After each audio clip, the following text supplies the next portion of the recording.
আসসালামু আলাইকুম। আমি মেঘলা আছি আপনাদের সাথে। আপনাদের অসংখ্য ধন্যবাদ রাত ৩টার সাথে থাকার জন্য। আজকে এপিসোডে ২ টা স্পেশাল গল্প শোনাতে যাচ্ছি। একটি কালো জাদুর, অন্যটা মর্গের। আপনারা দয়া করে চ্যানেলটি সাবস্ক্রাইব করে পাশে থাকুন।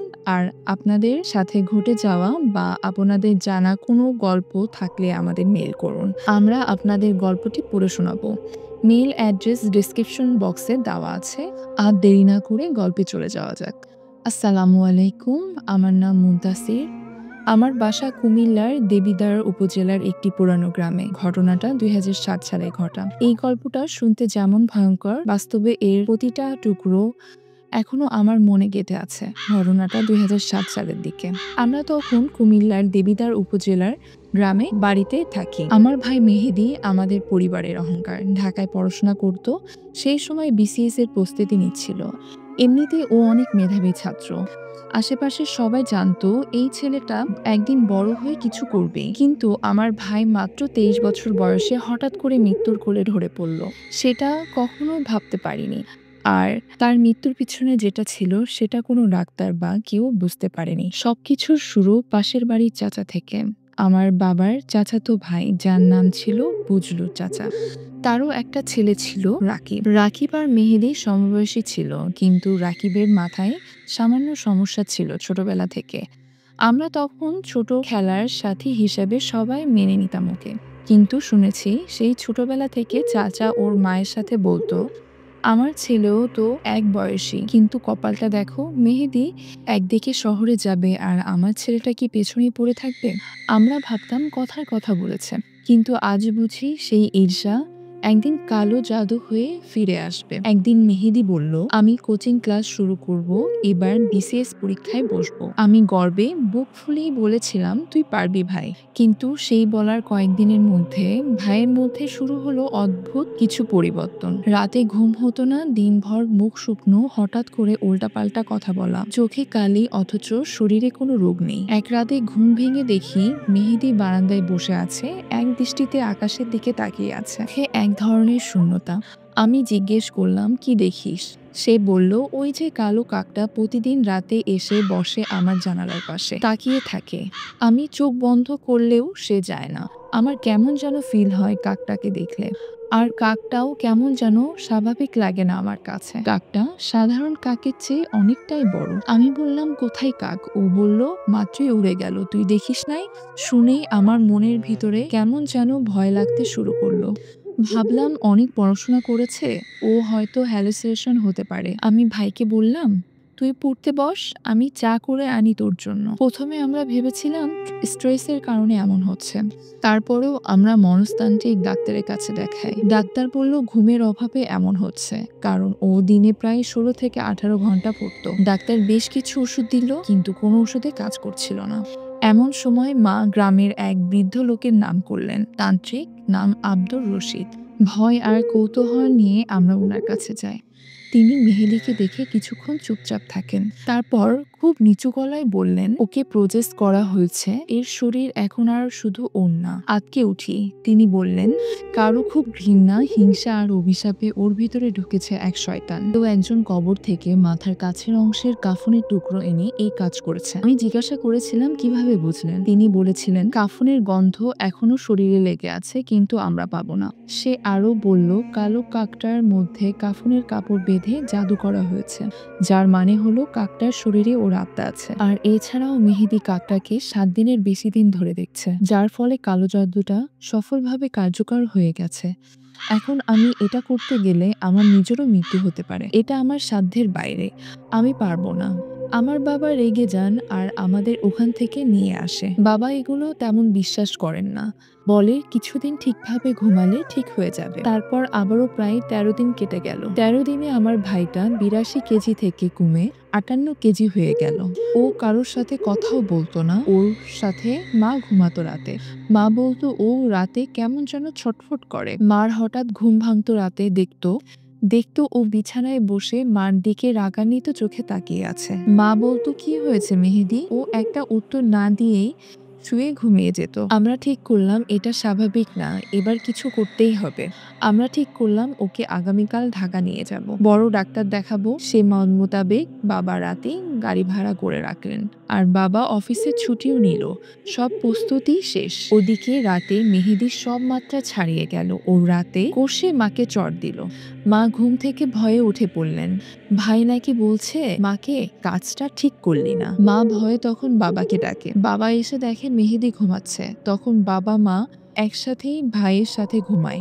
প্রতিদিন সকালে বাবা ফজরের নামাজের জন্য মসজিদে চলে যান, আর ফেরেন সকাল ৮টা-৯টায়।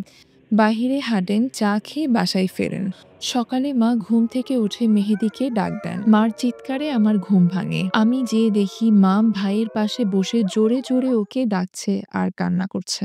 আমার ভাইটা আর বেঁচে নেই। ঘুমের মধ্যে ওর নিঃশ্বাস বন্ধ হয়ে গেছে। এই কষ্টে আমার বাবা অসুস্থ হয়ে প্রায় ৭ দিন হসপিটালে ভর্তি ছিল। মাও প্রায় পাগল পাগল অবস্থা। সেদিন বজলু চাচা নিজ হাতে দাফন করলেন আমার ভাইকে, কিন্তু তার মুখে কোনো দুঃখ, চোখে এক বিন্দুও পানি ছিল না। শুধু একবার বলেছিলেন, ভাগ্য, সবই তো ভাগ্য। আমার বুক কেঁপে উঠেছিল তখন। সেই থেকে ঠিক ১৭ দিন পরে বিকালবেলা বজলু চাচা দোকান বন্ধ করে ফিরছিলেন। একটা ট্রাক সোজা এসে তাকে চাপা দেয়। লোকজন বলল রাস্তাটা একদম ফাঁকা ছিল, অথচ তিনি আচমকা রাস্তার মাঝে চলে এসেছিলেন। তার ছেলে রাকিব, সে সেই রাতেই ঘুমিয়েছিল। হঠাৎ করে মাথা ধরে অজ্ঞান হয়ে যায়। ডাক্তার বলল ব্রেন স্ট্রোক। কিন্তু সেই ছেলেটা বছরের পর বছর কোনো অসুখেই ভোগেনি। হঠাৎ করে এভাবে মারা যাবে, সেটা কেউ মেনে নিতে পারেনি। আজও মাঝে মাঝে রাতে আমি শুনি আমাদের জানালার ধারে একটা কালো কাক বসে। হতে পারে আমার মনের ভুল, আমার এখনো ওর ঘরটাতে যেতে ভয় করে। এখন আমার বিয়ে হয়েছে, আমার সন্তান আছে, কিন্তু আমার ছেলেকে আমি আনি না এখানে। একটা অজানা ভয় কাজ করে। আমি আসলেও সকালে এসে বিকালে চলে যায়, আর ওর ঘরে কখনোই যাই না। মা এত বছর ধরে ওই বাড়িতেই থাকেন, কখনো খারাপ কিছু দেখে নাই। এখন দরকার পড়লে বাবা মা আমার শ্বশুর বাড়িতে এসে থাকেন।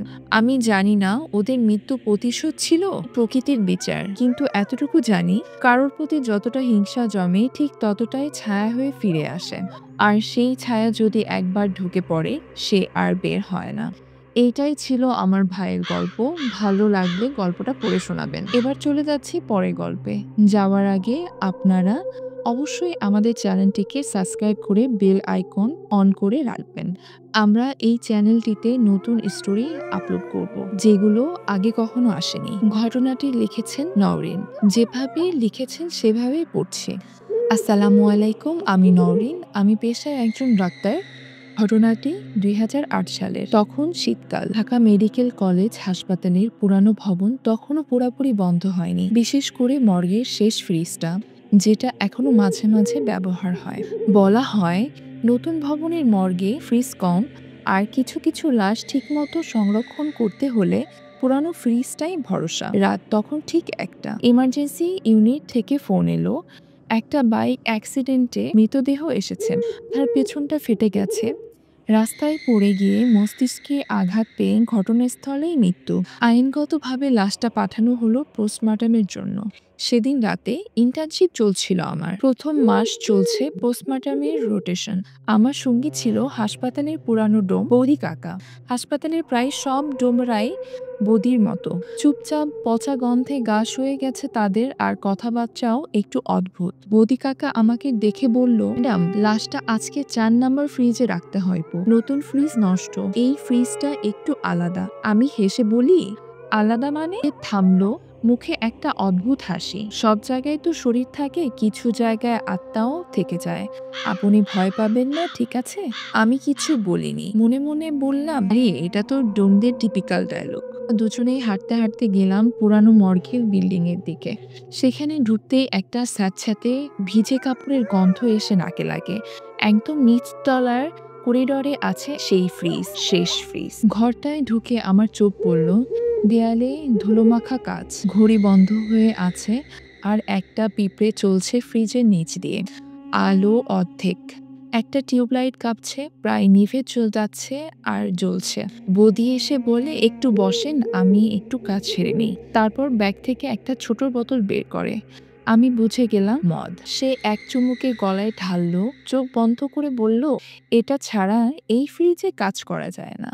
আমাকে তাকিয়ে বলল, খাবে নাকি একটু? ভয় কম লাগবে। আমি মাথা নাড়লাম, না ধন্যবাদ, আমি ঠিক আছি। টা তোলা হলো টেবিলে, মাথার পেছনে খোলা, চোখ বন্ধ, চুলগুলো রক্তে জবজবে।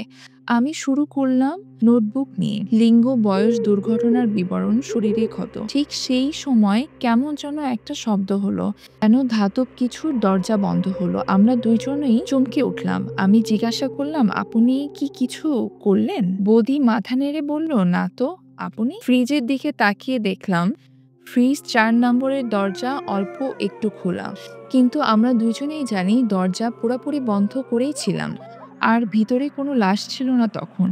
আমার কাঁধে হালকা একটা ঠান্ডা বাতাসের ছোঁয়া লাগলো, কিন্তু জানলাও বন্ধ, ফ্যানও চলছে না ঘরে। আমি বললাম, আচ্ছা আপনি কি জানেন এই ফ্রিজটা নাকি আগে বন্ধ করে দেওয়া হয়েছিল? বৌদি তাকিয়ে বলল, এই ফ্রিজে একবার এক মহিলার লাশ রাখা হয়েছিল। কয়দিন ছিল জানেন? ৪ দিন। তিনি একটুও ছুতো বলতো, লাশের গা বরফ, কিন্তু শরীরের ঠান্ডা না, যেন স্পর্শ করলেই উল্টো শরীর জ্বলে যায়। আমি তখন কলম ধরে আছি, হাতটা একটু কাঁপছে। ঘটনার মোড় ঘুরে এখন থেকে।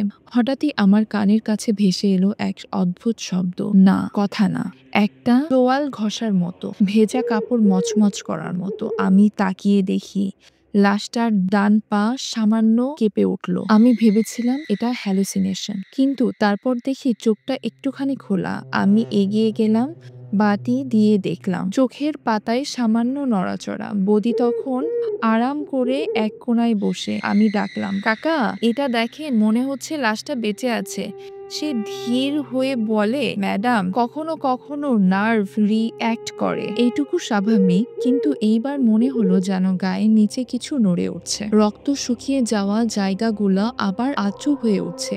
আমি আর পারলাম না। পিছনে ফিরতেই দেখি ডোম বৌদি নেই, তার চেয়ার খালি, দরজাও বন্ধ। ঘরে আমি একা। হঠাৎ ফ্রিজের সবগুলো টিউবলাইট একসাথে নিভে গেল। ঘরে নেমে এলো ঘন অন্ধকার। আমি মোবাইল বের করে টর্চ জ্বালাতে গিয়ে দেখি ব্যাটারি নেই। তখনই ঘরের কোণ থেকে একটা আওয়াজ এলো, একটা কাঁচা মাংসের পায়ের হাড় ঘষার শব্দ। আমি ধীরে ধীরে ফিরে তাকালাম, লাশটা তখন টেবিলে নেই।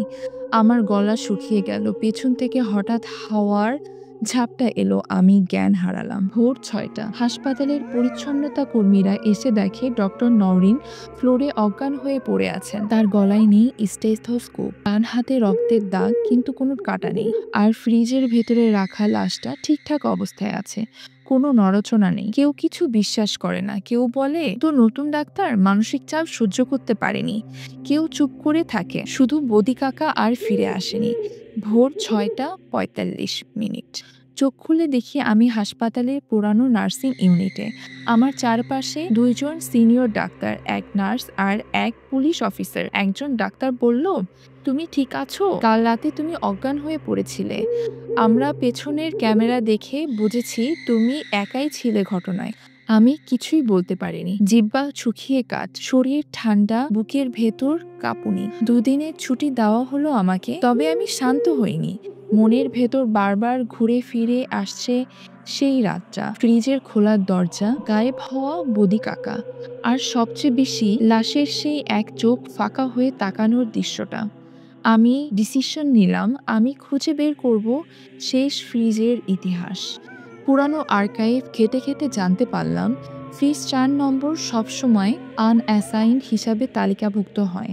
২০০৩ সালের হিট অ্যান্ড রান কেসে একটি মেয়ের মৃতদেহ রাখা হয়েছিল ওখানে। মেয়েটির নাম ছিল ফারহানা। পোস্টমর্টমের আগে পরিবার চলে যায়। অভিযোগ ছিল তাকে পারিবারিকভাবে খুন করা হয়েছিল। লাশের কোনো দাবিদার ছিল না। ৩ দিন পর পোস্টমর্টম হয়, আর সেদিনের পরেই শুরু হয় অদ্ভুত ঘটনা। যন্ত্র বন্ধ হয়ে যাওয়া, লাইট নিভে যাওয়া এবং এক ইন্টার্ন ডাক্তারের আত্মহত্যা করা। এই ঘটনার পরেই শেষ ফ্রিজ বন্ধ করে দেওয়া হয়। এরপর হাসপাতাল থেকে কল এলো, বদি কাকাকে পাওয়া যাচ্ছে না। আপনি কি তার শেষ ডিউটি রিপোর্টের কিছু জানাতে পারবেন? আমি জানালাম সে আমাকে অটোপসি শুরু করিয়ে রেখে চলে গিয়েছিল, কিন্তু অফিসার জানালো না, সিসিটিভি ফুটেজে কোনো ডোমকে দেখা যায়নি, শুধু আপনিই ছিলেন সেখানে। আমি স্তব্ধ। সেদিন যার সঙ্গে কথা বলছিলাম, যার শরীরে মদের গন্ধ ছিল, ফ্রিজ খুলেছিল, লাশ তুলেছিল, সে তাহলে কে? আমি আর থাকতে পারলাম না। এক রাতে সবাই চলে যাওয়ার পর আমি একাই ঢুকে গেলাম সেই ঘরে। এক হাতে মোবাইলের টর্চ, অন্য হাতে এক টুকরা তাবিজ। এক পুরানো লোকের কাছ থেকে পেয়েছিলাম, বলেছিলাম, এই ফ্রিজের ভেতরে একটা অতৃপ্ত আত্মা আছে। ও কাউকে শান্তিতে থাকতে দেয় না। আমি দরজা খুলে ঢুকলাম। ঘরটা ঠান্ডা, নীরব। আমি কাছে গেলাম শেষ ফ্রিজের। হঠাৎ ফ্রিজের দরজা আপনা আপনিই খুলে গেল। ভেতরে কেউ নেই, তবে দরজার পেছনে রক্ত দিয়ে একটা কিছু লেখা। আমার দেহ কাটা হয়েছে, কিন্তু অন্যায় ঢেকে গেছে। সাথে আঁকা একটা তারিখ, ২০০৩ ফেব্রুয়ারি ১৬। আমি বুঝলাম মেয়েটার অটোপসি রিপোর্ট ম্যানিপুলেট করা হয়েছিল। হয়তো ধর্ষণের আলামত ছিল, যা কেউ ধামাচাপা দিয়েছিল। আর সেই অন্যায়ের প্রতিশোধে তার আত্মা আজও ঘুরে বেড়ায় শেষ ফ্রিজে। হঠাৎ আমার ফোনটা বন্ধ হয়ে গেল। আলো নিভে গেল। পিছন থেকে কেউ একবার কাঁধে হাত রাখলো। আমি ঘুরে দেখি বদি কাকা, কিন্তু মুখটা অন্ধকারে। তার কণ্ঠ শোনা গেল না, শুধু একটা ঠান্ডা নিঃশ্বাস। আমি দৌড়ে পালালাম। ২০০৯ সালের জানুয়ারি। ফ্রিজে ৪ নম্বর পুরাপুরি বন্ধ করে দেওয়া হয়েছে। নতুন মর্গে আরেকটা ফ্রিজ বসানো হয়েছে। এরপরে আমি মেডিসিন বিভাগে চলে যাই।